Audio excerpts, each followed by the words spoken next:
13 pounds, 5.9 kilos for this Cervelo R5 in a 51 centimeter build with the Shimano Derailleur drivetrain behind me.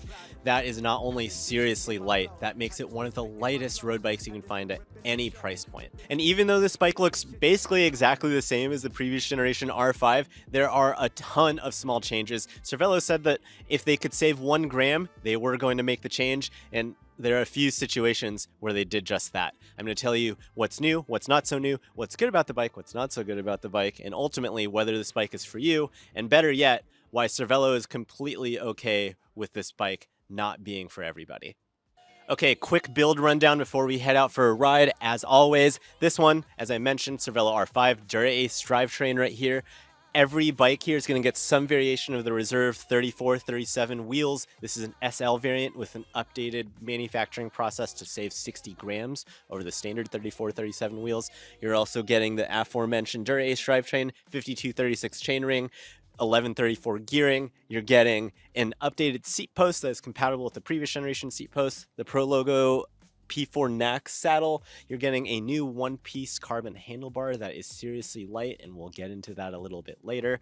And Vittoria Corsa Pro Speed tires in a 26 mil width, even though the geometry of this bike is designed around a 29 mil wide tire. What's up with that, Cervelo? Prices for this bike start at $6,500 for a frame set. That is if you can get your hands on one. An Ultegra or a SRAM Force bike are going to come in right under $10,000 US. And then this bike comes in right at a cool $14,000 US, which makes it one of the most expensive bikes I've tested in a fair bit of time.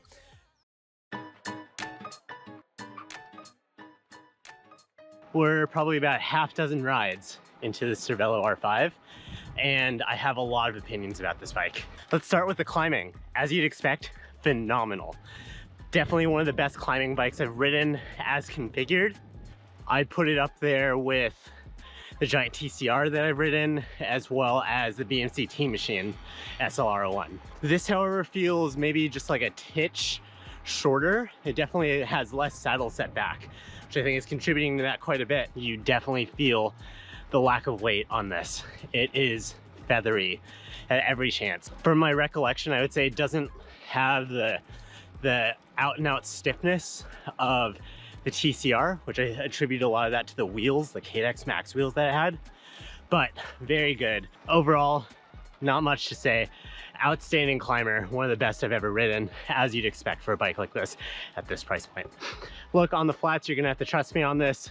Ride's pretty darn great.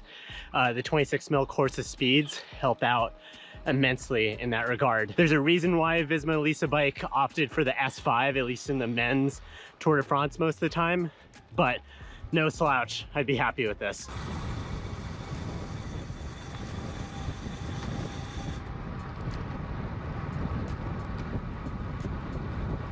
As far as descending is concerned, I'd argue that the Cervelo R5 is even better here than it is at climbing. Keep in mind that I'm a relatively lightweight rider at roughly 60 kilos or about 130-ish pounds, but I found that the R5 had no trouble with higher force, high speed cornering like you see here. The lower weight of the bike adds so much immediacy to everything here. Turn-in is excellent, and I found the front end plenty stiff enough to hold whatever line I wanted or make whatever adjustment I wanted to mid-corner. Frankly, it's like most other race road bikes out there, just lighter and more responsive, I would say. I'm by no means a big power sprinter either, but I found the back of the bike, however, to skip around a little bit more than expected. Could that have been the downside of a lightweight bike? Perhaps. It could also have been my poor form, and I'll readily admit that. Overall, the Cervelo R5 is a fantastic handling bike, one that reminded me of why I like riding road bikes so much. A marginally wider tire here made it even better, however, and I'd recommend that you make the swap if you bought the bike yourself. Look, there's really very little to nitpick on this bike. 26 mil tires, I prefer something wider. Zero setback seat post, that's a fit thing. You know, besides that, this is just such a fun, bright feeling bike. Like, it feels happy and eager and ready to go. It's not pretending to be a super comfy bike, and that's because it doesn't need to be. It's just a fun one. Now, I think the big question here is, this is super light, 5.9 kilos, even lighter in my size. Can I feel the difference against these other lightweight bikes? And without riding them back to back, I'm gonna say not really. They feel so good underfoot, all of them. Okay, as I promised, Cervelo was obsessive with the weight savings on this bike. I was even told by Scott Roy, their head of engineering, that if they could save 1 gram by redesigning a part, they were going to do it.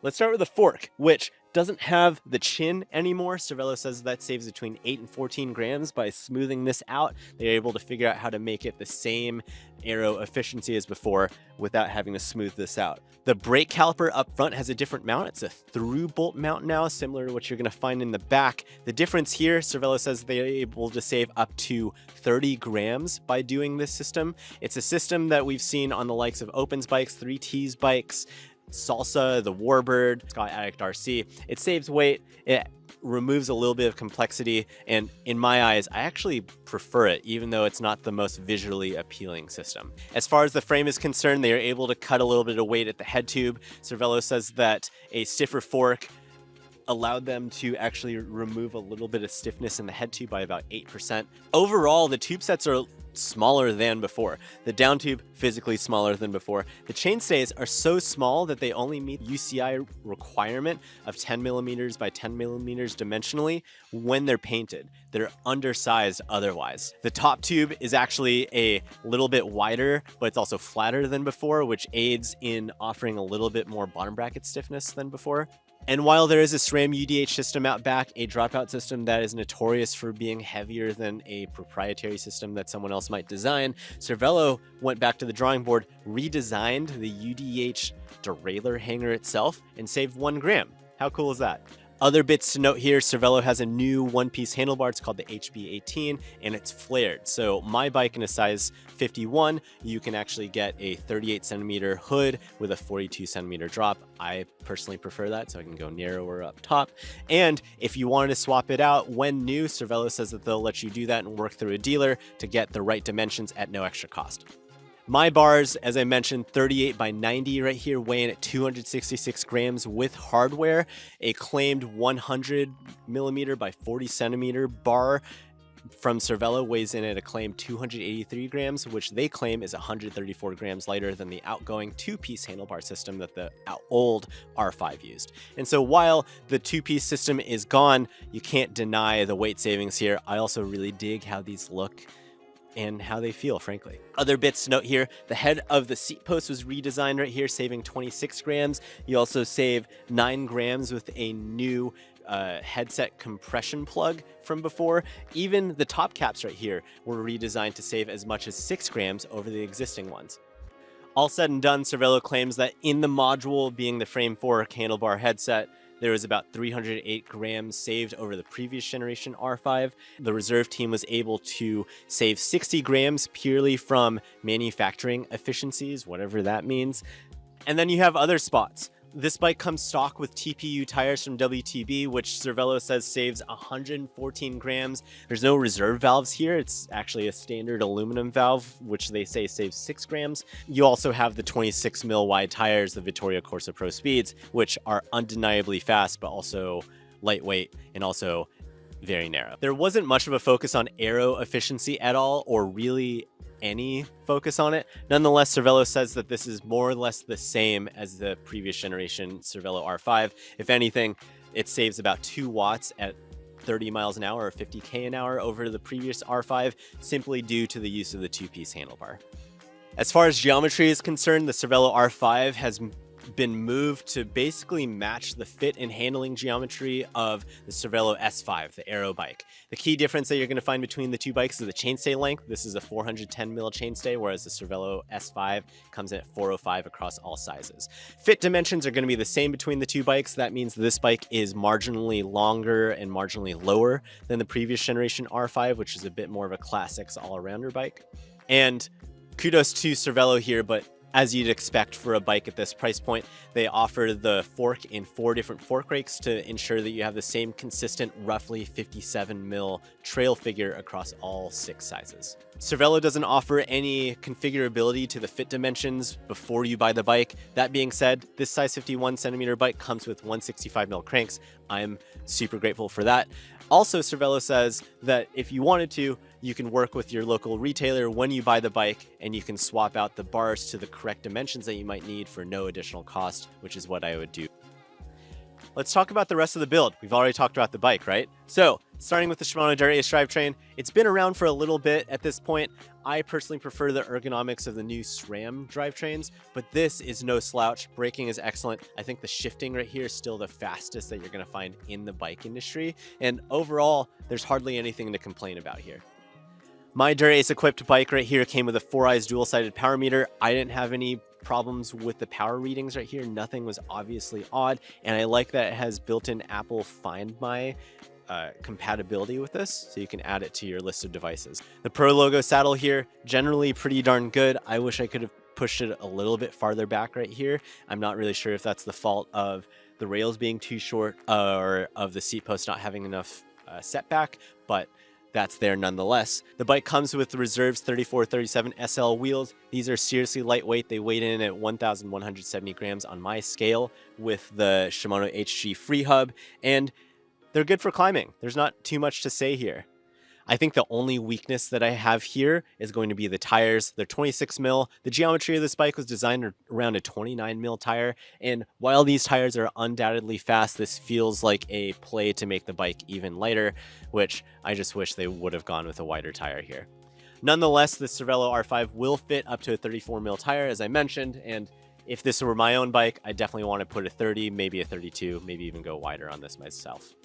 All right, Cervelo R5 against the competition. I think the competition is pretty obvious, at least what sticks in my head recently.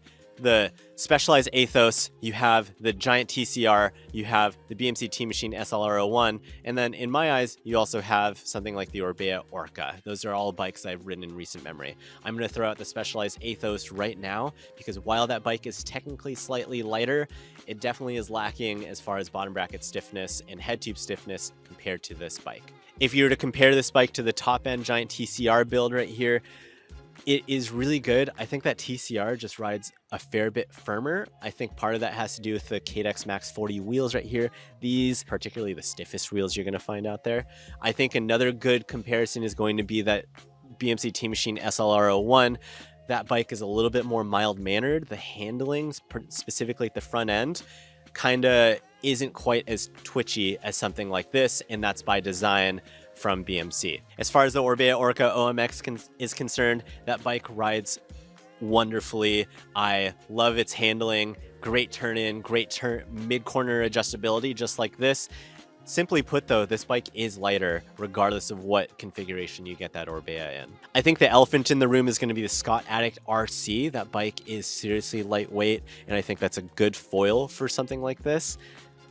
Unfortunately, I haven't ridden that bike. This bike is a little bit shorter as far as fit dimensions are concerned. I would have an easier time fitting this as a smaller rider.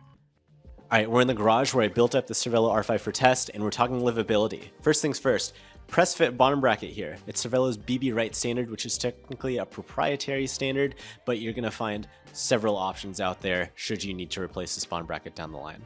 This is a ceramic speed bottom bracket. Ceramic bearings should theoretically last a little bit longer, and so outside of the perhaps marginal gains you're going to get from this, the amount of time you're going to have to spend repairing this bottom bracket should theoretically be a little bit less than if it had a standard stainless steel bearing. Other things to note here, you have a D-shaped seat post, which is going to be proprietary. The new seat post wedge has some shouldering to it, so it should stay in place a little bit more easily if you're going to go travel. I appreciate that it has a SRAM UDH, the universal derailleur hanger. Even though Cervelo has made some adjustments to it to make it lighter, you can still walk into any bike shop and use a standard UDH and swap that out should this one get bent. Up front, you have a D-shaped steer tube, which is designed to work specifically with Cervelo's D-shaped stem. However, it is nominally a 1 1/8 diameter, so if you wanted to, you can use whatever standard bar stem combination you wanted to. Another thing I would note right here is that the finish on this bike seems pretty lightweight. Obviously, it is basically a raw clear coat over carbon in like a satin matte finish, and so I wouldn't expect a ton of protection here.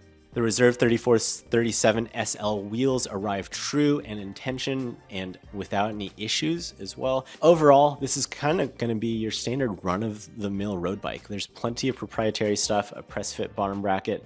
Those things are a bit of a bummer, but I think Like with most other Cervelos, the fit and finish is high enough that I would expect this bike to last so long as you take care of it. All right, let's wrap up. It's getting sunny here. Pros, cons, and who this bike is for. Pro, lightweight, goes without saying. Another pro, handling, excellent. One of the best handling bikes I've ridden in recent memory, and the lightweight of that undoubtedly contributes to the zippy, bright, light, all the adjectives you can think of feeling of this bike. I think another pro to this bike, even though I've harped on the computer mount not really working out for me, this otherwise feels like a very premium bike. Everything fits together really nicely, and I appreciate the story of what Cervelo has gone through to make this bike as light as they could. As far as the cons are concerned, the big one's going to be price. I want to be able to afford it, and I can't, and that's a bummer. And while there are plenty of other bikes that come in at this price point, I think a lot of people could really benefit from the low weight of this bike, or would really appreciate just kind of the light, agile, like bright, whatever adjective you can think of feeling that the Cervelo R5 offers in basically every situation. The other con right here is going to be tires. I know it can be swapped out relatively easily and relatively inexpensively as well, but I've mentioned this on other builds, and so I'm going to mention it here. 26 mil wide tires have no use in 2025, at least on a bike like this. Who's this bike for? Ultimately, if you haven't already decided if this bike is for you, it's definitely not going to be for you, and Cervelo is completely okay with that. In their pursuit of making this bike as light as possible, they've kind of like gotten rid of everyone who cares about aero or extra tire clearance or other features, and they've made a bike that is just plain fun to ride. And frankly, this bike reminds me why I like riding road bikes in the first place, and I think that if you were to hop on it as well, I think you'd feel the same. That's it, everyone. Let us know in the comments down below, are you in the market for a climbing bike? Because it doesn't really seem like anybody else is. Hit us up on Instagram, Velo, or my personal Instagram, cool_Alvin, that's with a K. Find you on the Outside Activity feed, and we'll see you on the next one. Happy trails.